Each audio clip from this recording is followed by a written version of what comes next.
Assalamualaikum warahmatullahi wabarakatuh. Bismillahirrahmanirrahim. Alhamdulillahirabbil alamin. Wa bihi nasta'inu ala umurid dunya waddin. Wassalatu wassalamu ala asrofil anbiya'i wal mursalin. Sayyidina wa nabiyina Muhammadi wa ala alihi wa ashabihi ajma'in. Amma ba'du. Alhamdulillah, segala puji bagi Allah yang telah menurunkan Al-Quran sebagai petunjuk bagi umat manusia. Sholawat serta salam kita curahkan kepada Nabi Muhammad SAW, sang pembawa wahyu yang telah menerangi jalan hidup kita dengan Al-Quran. Ibu-ibu dan wanita Persatuan Kantor Kementerian Agama dan pemirsa kalam yang dirahmati Allah, hari ini kita akan membahas tentang hikmah nuzulul Quran. Di antara peristiwa teragung dan teristimewa di bulan Ramadan adalah peristiwa diturunkannya Al-Quran kepada Nabi Muhammad SAW untuk pertama kalinya melalui malaikat Jibril di Gua Hiro pada tanggal 17 Ramadan, yang kemudian kita kenal dengan peristiwa nuzulul Quran. Lalu, apa hikmah yang bisa kita ambil dari peristiwa agung ini? Pemirsa dan ibu-ibu dan wanita Persatuan Kantor Kementerian Agama Kabupaten Bondowoso yang dirahmati Allah Subhanahu wa Ta'ala, banyak hikmah yang dapat kita petik dari peristiwa nuzulul Quran. Di antaranya yang pertama, Al-Quran sebagai pedoman dan petunjuk hidup. Al-Quran bukan sekedar kitab biasa, tapi merupakan petunjuk hidup bagi manusia. Allah berfirman dalam kitab suci Al-Quran, surah Al-Baqarah ayat 2. A'udzubillahi minasyaitonirrajim. Bismillahirrahmanirrahim. Dzalikal kitabu la raiba fihi hudal lil muttaqin.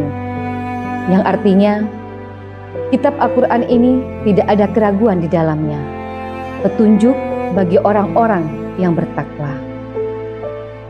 Dengan mengikuti Al-Quran, kita akan tahu mana yang benar dan mana yang salah, serta bagaimana cara menjalani hidup yang diridhoi oleh Allah Subhanahu wa Ta'ala. Hikmah yang kedua, menumbuhkan rasa syukur. Nuzulul Quran mengingatkan kita akan nikmat terbesar yang Allah berikan, yaitu Al-Quran sebagai pedoman hidup. Dengan menyadari hal ini, kita akan senantiasa bersyukur dan berusaha untuk mengamalkan ajaran-ajaran Al-Quran dalam kehidupan sehari-hari. Hikmah yang ketiga, Al-Quran membawa cahaya dan ilmu. Ketika Al-Quran turun, dunia yang sebelumnya diliputi kegelapan jahiliyah menjadi terang benderang dengan ilmu dan kebaikan Al-Quran yang mengajarkan tauhid, keadilan, kasih sayang, serta etika dalam kehidupan sehari-hari. Wahyu yang pertama adalah Al-Quran surat Al-Alaq ayat 1-5 mengajarkan tentang membaca dan belajar. Ini menunjukkan bahwa Islam menjunjung tinggi ilmu pengetahuan dan pendidikan. Hikmah yang keempat, Al-Quran sebagai rahmat bagi seluruh umat manusia. Allah menurunkan Al-Quran sebagai bentuk kasih sayang kepada kita. Di dalamnya terdapat solusi untuk segala permasalahan hidup, baik dalam urusan pribadi, keluarga, maupun masyarakat. Hikmah yang kelima, menjadi obat bagi manusia. Bahwa dalam waktu tertentu, terkadang manusia merasa kurang nyaman dalam hidupnya, baik secara dohir maupun batin. Ketidaknyamanannya ini membutuhkan pengobatan sesuai dengan penyakitnya. Al-Quran diturunkan Allah untuk menjadi obat bagi manusia yang merasa dalam hidupnya mengalami ketidaknyamanan. Hikmah yang keenam, nuzulul Quran menjadi momen mengagungkan bulan Ramadan dan mengingatkan umat Islam untuk memperdalam hubungannya dengan Al-Quran melalui pemahaman dan pengamalan ajarannya. Hal ini bisa kita terapkan di bulan Ramadan dengan mengadakan kajian Al-Quran, tadarus, tilawah, dan lain sebagainya.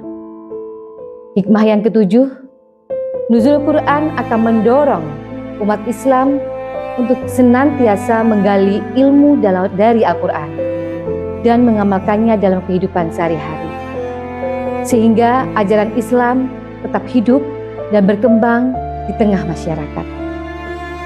Pemirsa Kalam dan ibu-ibu dan wanita persatuan Kantor Kementerian Agama Kabupaten Bondowoso yang dirahmati Allah, demikianlah beberapa hikmah nuzul Quran dari sekian banyak hikmah yang dapat kita pelajari dari peristiwa nuzul Quran.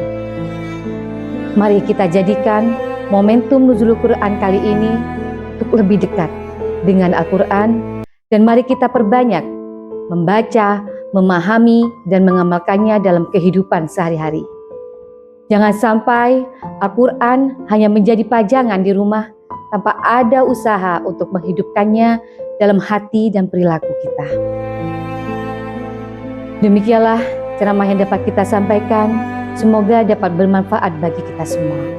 Wallahul muwaffiq ila aqwamit thoriq. Wassalamualaikum warahmatullahi wabarakatuh.